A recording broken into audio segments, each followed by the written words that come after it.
তাদের চাকরি বাঁচাতে, কিন্তু ফাইনালি তারা 9 মাস বেতন পাবেন, কিন্তু তাদের পরীক্ষায় বসতে হবে।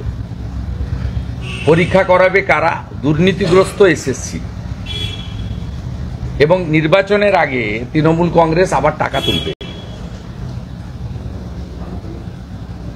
মে মাসের মধ্যে নোটিফিকেশন, অক্টোবর নভেম্বরের মধ্যে পরীক্ষা হয়তো করাবে, প্যানেল বের করবে, জয়েনিং এর ডেট দেবে 1 তারিখ, যেহেতু 31শে ডিসেম্বর পর্যন্ত এরা থাকবে।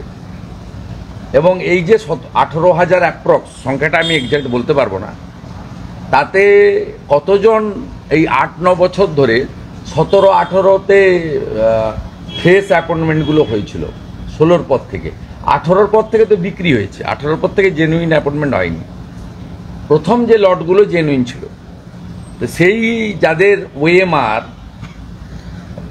তারা প্রোটেকশন পাবে না, আর তারা detach from the exam syllabus, তাদের সে প্র্যাকটিস নেই, থাকতে পারে না।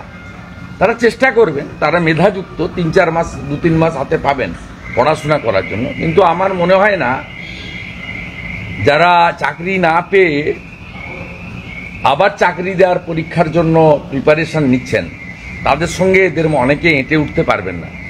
আর তৃণমূল কংগ্রেস আবার টাকা তুলবে, সে সুযোগ উচ্চতর আদালত করে দিলেন। আগে চাকরি বিক্রি করেছে, এবারে প্রশ্ন বিক্রি করবে। আমি দায়িত্ব নিয়ে বলছি, এই পরীক্ষার যেহেতু ওএমআর আর টেম্পার করতে পারবে না, শুধু একাডেমিকটাই থাকবে, এবং প্রশ্নটা বিক্রি হবে টাকার বিনিময়ে। ভাইপো দোকান খুলবে, সুজয় কৃষ্ণ ভদ্র, কুন্তল, শান্তনুর মতো আবার এজেন্ট নামবে, পার্থ চ্যাটার্জির মাসদ্রোণীর ঘরের মতো কারো একটা অন্য কারো নামে ঘর খুলবে, প্রশ্ন বিক্রি হবে। এবং মিনিমাম 500-700 কোটি টাকা ফেব্রুয়ারি, মার্চ, এপ্রিলে যে বিধানসভার ভোট, তার আগে তৃণমূল কংগ্রেস তুলবে। এবং যোগ্যদের একটা বড় অংশ বাতিল হবে। মেধাযুক্ত যারা আশা করছেন চাকরি পাবেন, তারাও পাবেন না।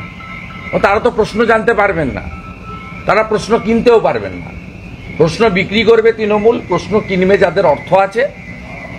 এবং তারা 82-84, যদি 100 নম্বরের হয় 82-84, যদি 50 নম্বরের হয় 44-46 করে নাম্বার পাবে।